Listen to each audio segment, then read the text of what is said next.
From the Ottawa Senators, the Vegas Golden Knights select Mark Mathot. I think Sydney's the only guy not cheering right now. Product of Ottawa, Mathot was obtained by the hometown Senators on July 1st in 2012 in a trade with Columbus that sent Nick Foligno to the Blue Jackets. He was a physical presence for the Senators in their run to the 2017 Eastern Conference Final. His 80 hits, an average of 4.4 per game, second in the postseason. Now a member of the Vegas Golden Knights, veteran defenseman Mark Mathot. You know, Ottawa put a deadline on it on Friday night. It passed the deadline. Word got out. Names got out. I think everybody got mad. Everybody took a deep breath. People started talking again on Saturday. And I think it really, really got going again on Sunday. Dion Phaneuf and Nate Thompson heading west to L.A. in exchange for Marian Gaborik and Nick Shore. Dion Phaneuf, the centerpiece of this deal. You can see the Sens going to retain 25% of Phaneuf's salary. For more, the Pittsburgh Penguins acquiring Derek Brassard reportedly from the Ottawa Senators today. Penguins send a first-round pick, defenseman Ian Cole, and a goalie prospect. And a huge deal today. 2 moves involving the Sens soap opera. At last, resolution with Mike Hoffman being shipped by Ottawa to San Jose, along with Cody Donaghy and a 5th rounder for Bodker, Bergman, and a 6th rounder in 2020. You see the highlighted note there. Hoffman then dealt to the Florida Panthers. Fascinating the way this turned around quickly. Hoffman and a 7th rounder to the Panthers. The Sharks getting a 4th, a 5th, and a 2nd. It was originally the Golden Knights' 4th round pick that is now the Sharks. Here's the... Do you ever consider them moving this franchise? If it becomes a disaster, yes. If you start not seeing crowds showing up, yes. If it doesn't look good here, it could look very, very nice somewhere else. But I'm not suggesting that right now. All I'm saying is that I would never sell the team. The fan Don Cherry made those comments during last night's Sens game. He said Melnyk has invested millions of dollars into Ottawa and the team, and fans just aren't grateful. That's why he said Melnyk and the team should just get out of town. He is nuts to even stay there. He pours millions of dollars into the franchise, and what do? They give him a hard time. This remark on the minds of many skaters as fans take advantage of one of the final skating weekends at the Sens' Rink of Dreams. I'd be very upset if they were moved somewhere else.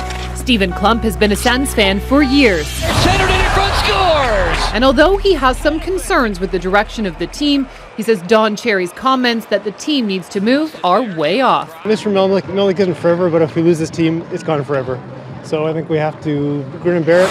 Here's a chance, score! Cherry's remarks come during a roller coaster season. They missed the playoffs, stands have been relatively empty, and recently a viral fan-funded anti-Melnyk campaign installed 4 Melnyk out billboards around town. We may never get another Sens interview again after this. I work in a big company. There are a lot of people in this company, okay? I've been working here since 2011. You know, you scare me when you say... Should be.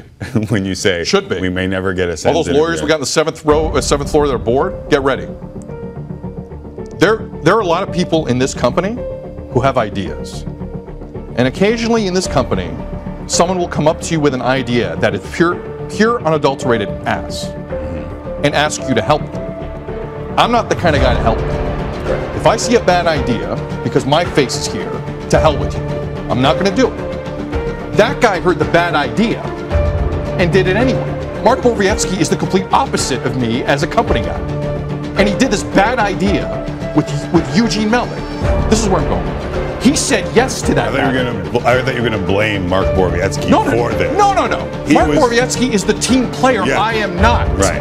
All right? Mark Borowiecki, and he doesn't make $10 million a year. No. All right? Mark Borowiecki went out there, knew full well people were going to rip the hell out of that thing. Right. But because the boss asked him a crappy idea, or somebody, or the other 2 people that now work in the front office with the Sens, they suggested this idea. He's like, he's the good guy, no problem, I'm going to help them out. I'll tell people to go to hell. That guy actually went out there and tried to explain things for the fans. So what happens today at a golf tournament held by the team, when you've had a whole summer to deal this guy, to get rid of this problem that you've created?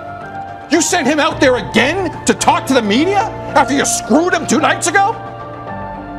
The Senators make the Habs look like a well-oiled machine, okay? This This organization is a joke, and they're lucky they have 4,000 season ticket holders this year. That's 4,000 more than they deserve. To not speak at your own golf tournament, it's cowardly, it is weak, and it is spineless to throw that guy out there. I'm going to buy a Mark Borowiecki jersey after what I've seen the last 24 to 48 hours. He is a good-looking fella. He's a good-looking fella. And when he lacks in teeth, he makes up for it in balls. Because he went out there and he did something no one else in that organization would do. This is a joke. That team's going to lose every game this year. The Avs are going to get the first overall pick. Karlsson's going to be in Dallas or Vegas, and they deserve nothing this year. Nothing. You had a summer to figure this out, and you just embarrass your own guys as you continue to screw it up. You never know what can happen. I think except for one player, everyone else could be traded. One guy will never be traded. Not Pajot. You guys all know who he is. I saw his picture on the cover of the latest Hockey News, right in the middle between Crosby and McDavid. So, Don, it's Erik Karlsson. Wouldn't be doing my job if I didn't listen on offers on every player. Instead of being the elephant in the room, I'll address it. Obviously, there's been reports. Yes, we have everyone's trade list. We've had everyone's trade list for a long while. In saying that, it's our wish, all of us, we, for Erik Karlsson to be here for the next 10 years. If Wayne Gretzky got traded, I think any player in the NHL can get traded. So at the same time, we love Erik Karlsson. We understand that he went through a pretty serious operation. His conditioning is, I think, finally getting to the level where it needs to be. And we love him. We want him to be an Ottawa Senator for life. Erik made it very clear in his conversation that he wants to be in Ottawa, but I'd rather you hear it from him. And he loves Ottawa. Ottawa is where he met his wife. Hopefully his first newborn will be born. So, but I have meetings with other players too. Hello, thank you all for coming for what is the start of our training camp, but also some big news today. And we thank you all for showing the interest in the Ottawa Senators. To start, we would like to thank Erik Karlsson for his contribution to the team and to the community. I'm here today to announce the most important decision in our multi-year rebuild for the Ottawa Senators. One of us sets with a really promising future, and today's deal with San Jose delivers multiple key pieces in our rebuild. 1 first-round pick, 1 second-round pick, 2 top-end prospects in Josh Norris and Rudolph Balcers. Josh Norris was a first-round pick in 2017. Rudolph Balcers led the San Jose Barracudas in scoring in his rookie season.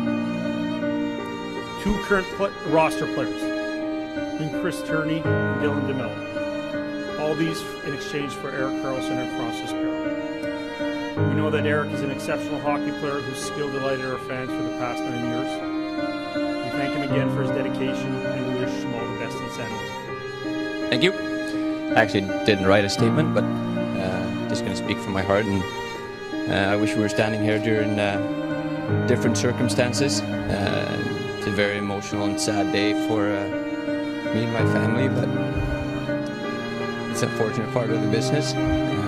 And when it was announced that Karlsson was going to the Sharks, but they didn't say what the return was yet, I was kind of thinking along the lines of what Ian Tulloch says here. Oh, they got to be getting Timo Meier, Ryan Merkley would have made a ton of sense, Linus Karlsson, a bunch of draft picks. Well, you were right on a bunch of draft picks, but not the other guys. Dude, if you're trading Erik Karlsson and you're getting a package back that includes prospects, you better get at least one of the best ones, at least one of the top 3. And it doesn't sound like that happened. But things are miserable in Ottawa right now. You think any fans are happy right now? Brian 5 or 6 is running around pantless in some LCBO parking lot in Ottawa, Canada. Who now joins us on the line. Craig, no better guy to go to for Ottawa Senator fans to ask, how did we do in return for Erik Karlsson in terms of prospects and up-and-coming talent?